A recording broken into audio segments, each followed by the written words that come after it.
नमस्ते दोस्तों, स्वागत है आपका हमारे पॉडकास्ट सीरीज दिवाली एक राम कथा के पहले अध्याय में।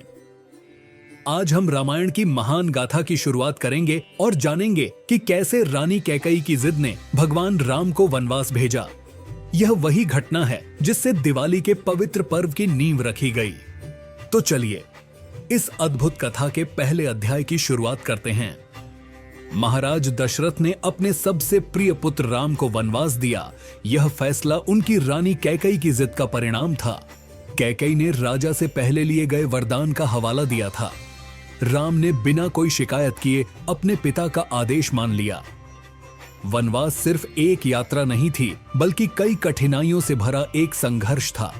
उन 14 सालों में राम ने अपने राजमहल का सुख और ऐश्वर्य त्याग दिया। अपने बड़े भाई की सेवा में लक्ष्मण उनके साथ चले और अपनी नवेली पत्नी उर्मिला को अयोध्या में छोड़ दिया। जब उर्मिला से पूछा गया कि क्या वो लक्ष्मण के साथ जाएंगी, उर्मिला ने कहा कि अगर वो साथ होती तो लक्ष्मण का ध्यान राम की सेवा से हट जाता। सीता जो एक रानी थी, उन्होंने भी वन के कठोर जीवन को अपनाया। यह वनवास केवल एक शारीरिक परीक्षा नहीं थी, यह एक मानसिक और आध्यात्मिक कसौटी थी। राम और उनके परिवार ने अरण्य के कठिन जीवन को अपनाया और इस दौरान उन्होंने बहुत से दानवों का सामना किया। सबसे कठिन परीक्षा तब आई जब लंका का राजा रावण एक माया से सीता को अपने वश में कर लिया और उन्हें अपने राज्य लंका ले गया। राम अपने प्रिय पत्नी सीता के बिना गम और क्षोभ से भरे थे। उन्होंने सीता को खोजने के लिए प्रयास किया और इस कोशिश में उन्हें हनुमान और सुग्रीव का सहारा मिला। हनुमान ने राम के साथ मिलकर सीता के उद्धार की योजना बनाई। उन्होंने समुद्र को पार करने के लिए एक महापुल बनाने का निर्णय लिया। हनुमान ने अपनी शक्तियों का इस्तेमाल करके अपने वानर साथी के साथ मिलकर एक सुंदर पुल तैयार किया जो राम को लंका के साथ जोड़ता था। लंका पहुंचकर हनुमान ने सीता से मिलने का प्रयास किया और उन्हें राम का संदेश दिया। सीता ने हनुमान को एक चूड़ामणि दी, लेकिन यह सब कुछ आसान नहीं था क्योंकि उनका सामना रावण से हुआ और अब हनुमान ने लंका को जला देने का संकल्प लिया। उन्होंने अपने पूरे बल और शक्ति के साथ लंका के हर कोने में आग लगा दी, जिससे सारा लंका जलने लगा। यह एक प्रबल समय था। अंत में अच्छाई की जीत हुई और राम ने सीता को रावण से छुड़ाया। लेकिन यह जीत उनकी 14 साल की तपस्या का फल था। जब आखिरकार राम, लक्ष्मण और सीता अपनी लंबी यात्रा से अयोध्या वापस आए, लोग खुशी के मारे फूले नहीं समाये। सभी ने अपने घरों को सजाया। हर घर के चौखट पर दिए लगाए गए।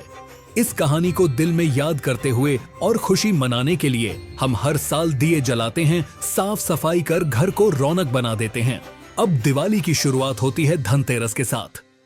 आपने सुना होगा लोगों को कहते हुए, आज धनतेरस है, कुछ नया जरूर खरीदना चाहिए। लेकिन क्यों?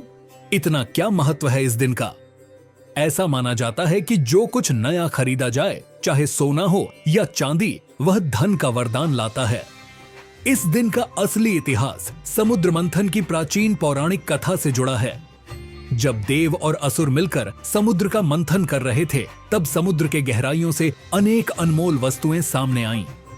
लेकिन सबसे महत्वपूर्ण धनवंतरी थे जो अमृत का कलश लेकर प्रकट हुए। इनके साथ लक्ष्मी जी भी समुद्र से निकलकर आई थीं, धन और संपत्ति की देवी के रूप में। जब आप धनतेरस के दिन कुछ नया खरीदते हैं, चाहे एक छोटा बर्तन हो या सोना, आप एक तरीके से अपने घर को लक्ष्मी जी के आने का स्वागत कर रहे होते हैं। यह हमारे पूर्वजों से चली आई एक परंपरा है जो आज भी वैसा ही महत्वपूर्ण है। आज हमने देखा कैसे दिवाली के पहले दिन का इतिहास राम के घर वापसी से जुड़ता है और कैसे धनतेरस का त्योहार हमारे जीवन में धन और स्वास्थ्य के महत्व को याद दिलाता है। अगले एपिसोड में हम देखेंगे छोटी दिवाली और नरक चतुर्दशी के रोचक किस्से और जानेंगे कैसे यह त्योहार हमें अंधकार से प्रकाश की ओर ले जाता है। तब तक के लिए अपने घरों में एक दिया जलाएं और त्योहारों की खुशियों को आगे बढ़ाते रहिए। हमारे YouTube चैनल रोज पॉड इंडिया पर और भी रोचक कहानियां देखें। धन्यवाद।